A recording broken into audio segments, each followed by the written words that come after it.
বাংলাদেশেও নার্সিং পেশায় এসেছে আমূল পরিবর্তন। দেশের সর্বস্তরের মানুষের কাছে উন্নত সেবা পৌঁছে দিতে গড়ে উঠেছে নার্সিং ইনস্টিটিউট, কলেজ সহ বিভিন্ন উচ্চশিক্ষা প্রতিষ্ঠান। জাতীয় নার্সিং গবেষণা ও উচ্চশিক্ষা প্রতিষ্ঠান ঢাকায় ৬টি বিষয়ে এমএসসি নার্সিংয়ের পাশাপাশি ঢাকা নার্সিং কলেজ ও কলেজ অব নার্সিং শেরেবাংলা নগরেও এখন নার্সিংয়ে এমএসসি করার সুযোগ রয়েছে। জনস্বাস্থ্য বিষয়ে অবদান রাখার জন্য জাতীয় প্রতিষেধক ও সামাজিক চিকিৎসা প্রতিষ্ঠান নিপসমে নার্সরা 4টি বিষয়ে উচ্চশিক্ষা গ্রহণ করে থাকেন। সম্প্রতি মহাখালীতে চালু হয়েছে নার্সিং টিচার্স ট্রেনিং সেন্টার।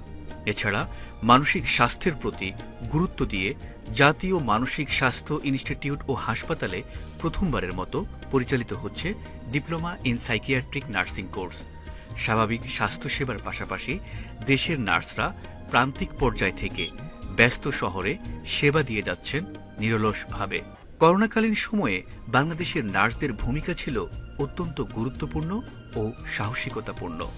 নার্সরা সম্মুখ সারির যোদ্ধা হিসেবে কোভিড-19 আক্রান্ত রোগীদের চিকিৎসা সেবায় নিয়োজিত ছিলেন। তারা রোগীদের ঔষধ প্রদান, অক্সিজেন ব্যবস্থাপনা, আইসিইউতে ক্রিটিক্যাল সেবা সহ অন্যান্য সেবা নিশ্চিত করেছেন।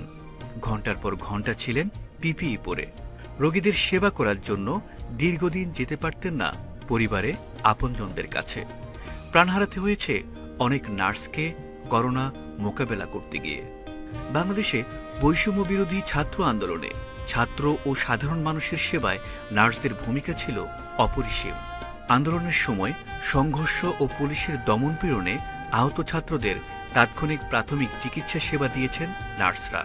পাশাপাশি তাদের মানসিক আঘাত প্রশমনেও দিন-রাত নার্সরা নিয়োজিত ছিলেন। দেশে ডেঙ্গু হার বৃদ্ধি পরিস্থিতি, বন্যা, ভূমিধস, পাহাড়ি ঢল, ভবনে আগুন, ভবন ধস কিংবা সড়ক দুর্ঘটনা সহ যে কোনো সংকটে রোগীদের সবচেয়ে কাছে থাকেন নার্সরা।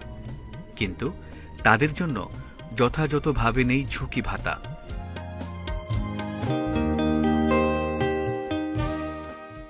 শতকরা 90% নার্স নারী হওয়া সত্ত্বেও এই পেশাজীবীদের জন্য এখনও ট্রান্সপোর্ট কিংবা আবাসনের সুষ্ঠু ব্যবস্থা গ্রহণে উদ্যোগ গ্রহণ করা হয়নি। নেই শিক্ষাগত যোগ্যতা অনুযায়ী নার্সদের কোনো পদবি বা পদোন্নতির দৃশ্যমান সুযোগ। নার্সরা চায় এ বৈষম্যের অবসান এবং সমতা ও ন্যায্যতার ভিত্তিতে নার্সিং পেশার মূল্যায়ন।